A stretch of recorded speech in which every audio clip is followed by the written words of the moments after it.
আজকের গুরুত্বপূর্ণ সংবাদ দেখার আগে দেখে নেব সংবাদ শিরোনাম। আগামী বছর জুন মাস পর্যন্ত ফ্রি রেশন, বড় ঘোষণা মমতার। শুধু চীনা অ্যাপ বন্ধ করায় যথেষ্ট নয়, দিতে হবে কড়া জবাব, বললেন মমতা। আনলকে বেপরোয়া মনোভাব অনেকের, প্রশাসনকে করা হতে নির্দেশ মোদির। আনলক 2 নিয়ে ঘোষণা মুখ্যমন্ত্রী মমতার। মেট্রো চলুক কিন্তু উড়ান বন্ধ থাকুক, কেন্দ্রকে জোড়া চিঠি নবান্নের। এবার টিকটক ব্লক করে দিচ্ছে জিও, এয়ারটেল সহ সব সংস্থাই। চীনা সহ কোনো মানজয় ব্যবহার করা যাবে না, রাজ্য নির্দেশ কলকাতা হাইকোর্টের।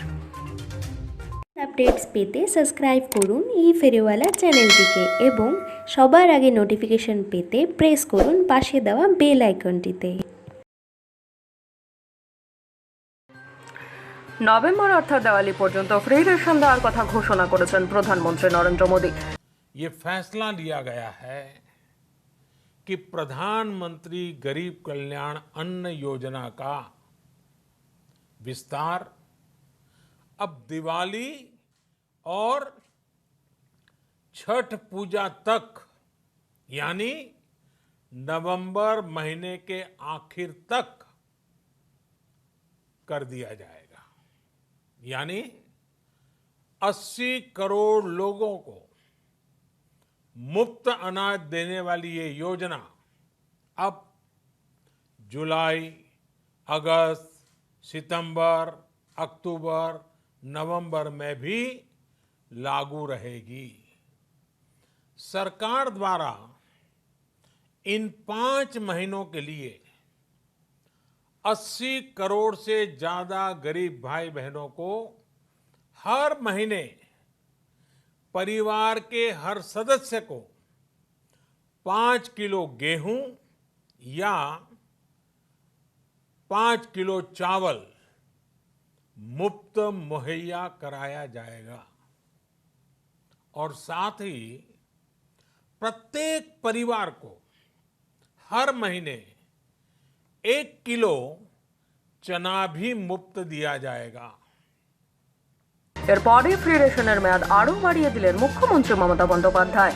মঙ্গলবার মোদির ভাষণের কিছুক্ষণ পরে সাংবাদিক বৈঠকে মমতা বলেন, আমি ফ্রি রেশনের মেয়াদ বাড়িয়ে আগামী বছর জুন মাস পর্যন্ত করে দিচ্ছি, যাতে প্রত্যেকে অন্তত খেতে পায়। করোনার জেরে আমজনতার আয়ে প্রভাব পড়েছে, সেজন্য 2 টাকা কেজি দরের চাল আগামী সেপ্টেম্বর পর্যন্ত বিনামূল্যে দেওয়ার কথা আগেই ঘোষণা করেছিল রাজ্য সরকার। গত 20 মে সে কথা ঘোষণা করেন মুখ্যমন্ত্রী মমতা বন্দ্যোপাধ্যায়। তিনি জানিয়ে দিয়েছিলেন, পরিস্থিতি সামাল দিতে রেশন দোকান থেকে 7,85,00,000 মানুষকে সেপ্টেম্বর মাস পর্যন্ত বিনামূল্যে চাল গম দেওয়া হবে। এবার সেই মেয়াদ আরও বাড়িয়ে দিলেন তিনি। যে আমরা আগামী সেপ্টেম্বর পর্যন্ত ইতিমধ্যে আমাদের অ্যানাউন্স করা আছে যে আমাদের এই 3 মাস আমরা 5 কেজি করে দিয়েছি চাল, আর এই 3 মাস আমরা চাল এবং আটা দুটোই দেবো, কারণ অনেকে আছে অনেকে আবার আটা খেতেও পছন্দ করেন। আর ওনারা নভেম্বর পর্যন্ত করেছেন, তো আমি এটা আগামী বছর জুন মাস পর্যন্ত বাড়িয়ে দিলাম ফ্রি রেশন।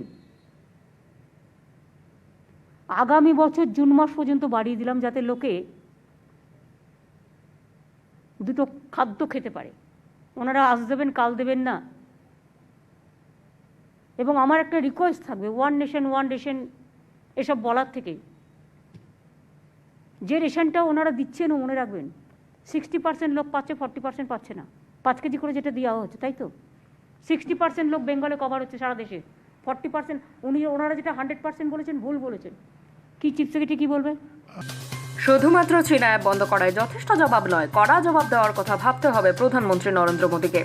সোমবারে 59টি অ্যাপ বন্ধ করার সিদ্ধান্ত নিয়েছে মোদী সরকার। এরপর মঙ্গলবার সাংবাদিকদের মুখোমুখি হয়ে মমতা বন্দ্যোপাধ্যায় বলেন, সীমান্তে চীনের আগ্রাসী কার্যকলাপের কেন্দ্রীয় সরকার যে সিদ্ধান্ত নেবে তাতেই পূর্ণ সমর্থন থাকবে রাজ্য সরকারের। তার কথায় চীনা অ্যাপ নিষিদ্ধ করে দেওয়ায় যথেষ্ট নয়। তিনি বললেন, আমরা চাই একটা কড়া জবাব দেওয়া হোক, কিভাবে জবাব দেওয়া হবে তা সরকারি সিদ্ধান্ত নেই। তার মতে একটা যোগ্য জবাব দেওয়া না হলে সাধারণ মানুষ সরকারের উপর প্রশ্ন তুলবে। For China, it's an external affairs issue. We never interfere in the external affairs issues because our party stand always is very clear that we always fully we support the government stand regarding this.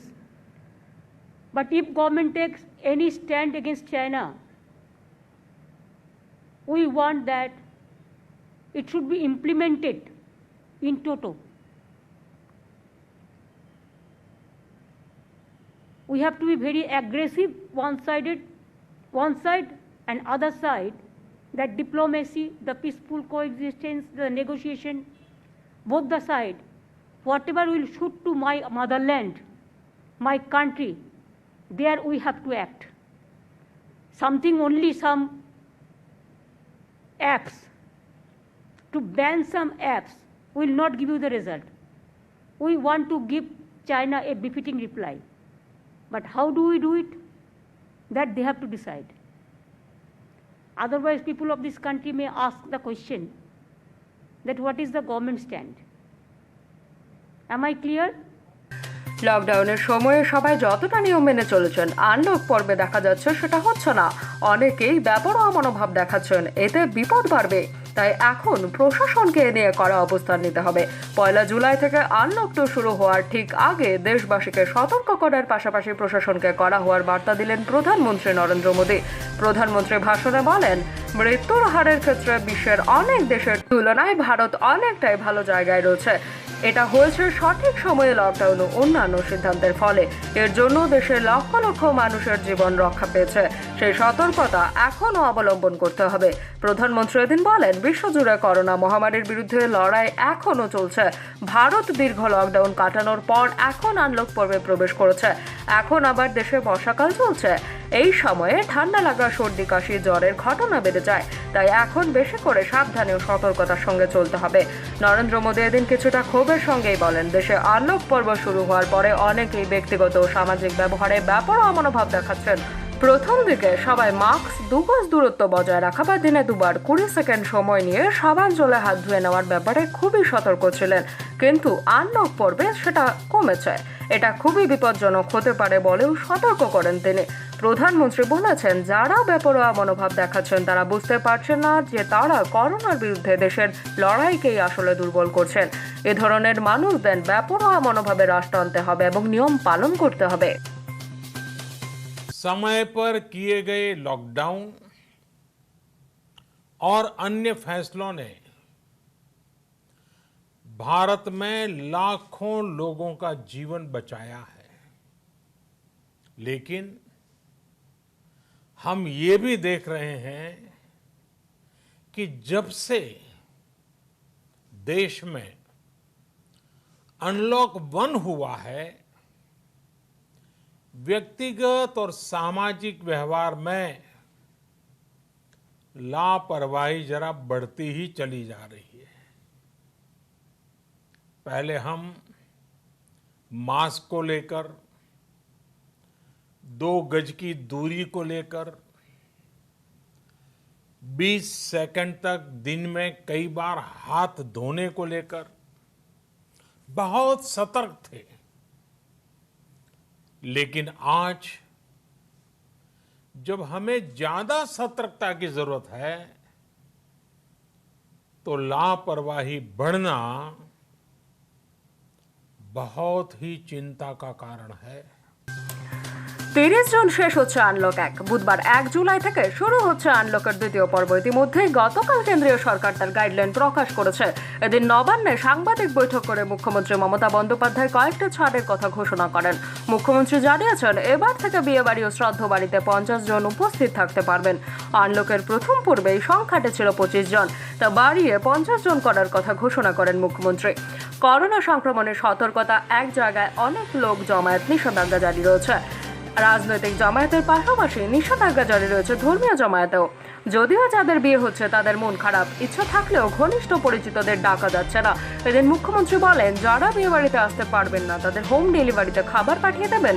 গতকালই বিয়ে বাড়ি নিয়ে নিয়ম ভঙ্গের ঘটনা ঘটেছে হাওড়ার বালির নিশ্চিন্দা এলাকায়। করোনা বিধি না মেনেই একটি বিয়ে বাড়িতে দেখা যায় প্রায় 100 লোক হইচই করছে। ইতিমধ্যে সে ব্যাপারে অনুষ্ঠান বাড়ির মালিক ও ওই পরিবারের বিরুদ্ধে পদক্ষেপ করেছে নিশ্চিন্দা থানার পুলিশ। এদিন মুখ্যমন্ত্রী মর্নিং ওয়াকের ছাড় দেওয়ার কথাও ঘোষণা করলেন। সকাল 5:30 থেকে 8:30 পর্যন্ত মর্নিং ওয়াক করা যাবে বলে জানান মমতা। তিনি বলেন, মর্নিং ওয়াক করলে মানুষের মন ভালো থাকে। মর্নিং ওয়াক বন্ধ থাকায় অনেকের অসুবিধা হচ্ছিল, তাই আমরা এই সিদ্ধান্ত নিয়েছি। কারণ মন ভালো না থাকলে শরীরও ভালো থাকবে না। লকডাউনটা পুলিশকে আবার বলবো সিরিয়াসলি দেখা, মানুষের জীবনযাত্রাও চলবে, আর কোভিড যাতে স্প্রেড না করে সেদিকেও আমাদের নজর রাখতে হবে। আমাদেরও প্রশাসন এবং সাধারণ মানুষও অনেক কোঅপারেশন করছেন, তাদের সাহায্য নিয়ে কাজগুলো হচ্ছে। আমরা আজকে একটা অ্যালাউ করছি, অনেকে মর্নিং ওয়াক করতে পারছে না, বেচারা 3 মাস ধরে বাড়িতে বসে আছেন।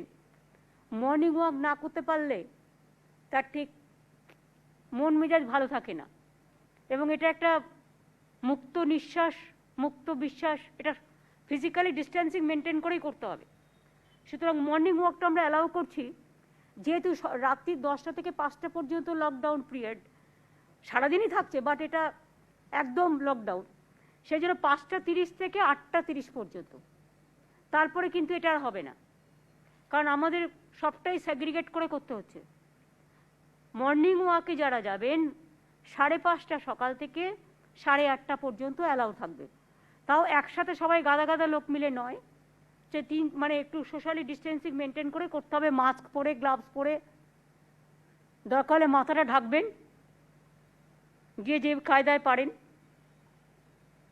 আর বিয়ে বাড়িতে আগে আমাদের 25 জন অ্যালাউ ছিল, ওটা আমরা 50 জন করছি, কারণ অনেক বিয়ে বাড়িতে বেচারা শ্বশুরবাড়ি আর বাপের বাড়ি মিলেই 50 জন হয়ে যাচ্ছে।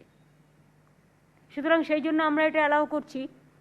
আর বাদ বাকি তো বিয়ে বাড়ি, এটা আমরা চাই সবাইকে খাবার দিই, কী করে দেবে? হোম ডেলিভারি থেকে দেবে, তাতে হোম ডেলিভারির ক্যাটারাররাও অর্ডার পাবে, আর যাকে যাকে নিমন্ত্রণ করবে তাদের বাড়িতে খাবার পৌঁছে দেবে।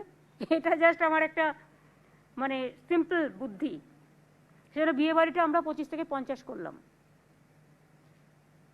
আর same would be applied for shraddha shanti যেগুলো আছে, আপনারা জানেন, ক্রিমেশন বা তাই তো রাজীব? ম্যাডাম ক্রিমেশন জন্য 25, ক্রিমেশনের জন্য 25, কিন্তু শ্রাদ্ধ শান্তির জন্য ফিজিক্যালি ডিস্টেন্সিং মেনটেন করে ওদের 50 জন করে দাও, দুটোই করে দিচ্ছি। 30 জন বলতে পারেন, হ্যাঁ ঠিক আছে। শ্রাদ্ধ শান্তি আর এটা।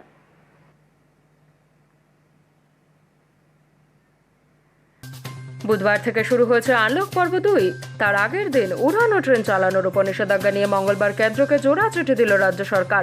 এদিন সাংবাদিক সম্মেলনে মুখ্যমন্ত্রী জানান, আম জনতার কিছুটা সুবিধার জন্য মেট্রো রেল চালানোর ব্যাপারে মুখ্য সচিব রাজীব সিনহা কেন্দ্রীয় স্বরাষ্ট্র সচিব অজয় ভাল্লাকে এক চিঠি লিখেছেন। সেখানে লেখা হয়েছে, অত্যাবশ্যকীয় ক্ষেত্রের সঙ্গে যুক্ত ব্যক্তিদের জন্য এই পরিষেবা চালু করা হোক, তাহলে সমস্যা সামান্য হলেও কমবে। পাশাপাশি কেন্দ্রীয় অসামরিক বিমান পরিবহন দপ্তরের সচিবকে আরও একটি চিঠি দেওয়া হয়েছে রাজ্য সরকারের পক্ষ থেকে। সেখানে রাজ্যের তরফ থেকে অনুরোধ করা হয়েছে, আগামী 6 থেকে 31 জুলাই পর্যন্ত দেশের নির্দিষ্ট 8 শহর ছাড়া বাকি জায়গা থেকে সপ্তাহে 1 দিন করে উড়ান চালানো হোক। তার চেয়েও গুরুত্বপূর্ণ, দেশের সবচেয়ে বেশি করোনা আক্রান্ত শহরগুলি 6 জুলাই থেকে 14 দিন রাজ্যে কোনো উড়ান পরিষেবা বজায় না রাখার জন্য অনুরোধ করেছে মুখ্য সচিব। এই শহরগুলি হলো মুম্বাই, দিল্লি, পুনে, নাগপুর, চেন্নাই, ইন্দোর, আহমেদাবাদ ও সুরাত। এই 8 শহর থেকে আপাতত 14 দিন রাজ্যে বন্ধ থাকুক উড়ান পরিষেবা, এই আবেদন করেছে রাজ্য সরকার। মেট্রো রেল নিয়ে সিএস আজকে একটা চিঠি লিখেছেন, একটা মেট্রো রেল নিয়ে, একটা প্লেন নিয়ে। সেই চিঠি দুটো আপনাদের কাছে দিয়ে দেওয়া হচ্ছে। প্লেনটা আমরা বলেছি ইন্টারন্যাশনাল ফ্লাইট যেমন বন্ধ করা হয়েছে 15 জুলাই পর্যন্ত, ডোমেস্টিক ফ্লাইটও বিশেষ করে যে জায়গাগুলোতে করোনা খুব বেশি হচ্ছে সেখান থেকে আসার ক্ষেত্রে রেস্ট্রিকশন করার জন্য। আর আমাদের স্টেটের মধ্যে যেমন কলকাতা, শিলিগুড়ি বা অন্ডাল, এগুলোতে আমাদের কোনো রেস্ট্রিকশন নেই। আর বিভিন্ন হটস্পট থেকে যেগুলো আসছে সেসব জায়গা সপ্তাহে 1 দিন হতে পারে, কিন্তু রেগুলার এত লোক এসে গেলে হটস্পট থেকে আমরা 2 উইকস কোনো ফ্লাইট নেব না। হ্যাঁ, 2 উইকস আমরা নেব না বলেছি, বাকি জায়গা থেকে সপ্তাহে 1 দিন করে আমরা নিতেই পারি। এটা সিএস একটা চিঠি লিখেছেন সিভিল এভিয়েশন মিনিস্টারকে, আর এক চিঠি রেল বোর্ডের চেয়ারম্যান, সিভিল এভিয়েশন সেক্রেটারিকে লিখেছে, আর একটা হোম সেক্রেটারিকে লিখেছে। হোম সেক্রেটারিকে, যেহেতু হোম সেক্রেটারির আন্ডারে লকডাউনটা পড়ে।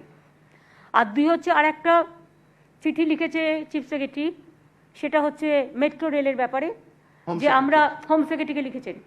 তাতে বলা, আমরা রিকোয়েস্ট করেছি, যেহেতু কলকাতাটা কোটি কোটি মানুষ আসা যাওয়া যাতায়াত করে এবং বাস যেমন একটা পরিষেবা দেয়, মেট্রো রেলের পরিষেবাটা তো আমাদের এখানে মেন। সেই মেট্রো রেলটা একদম বন্ধ করে রাখলে এসেন্সিয়াল সার্ভিসেও যারা যাতায়াত করেন তাদের পক্ষেও খুব প্রবলেম হচ্ছে।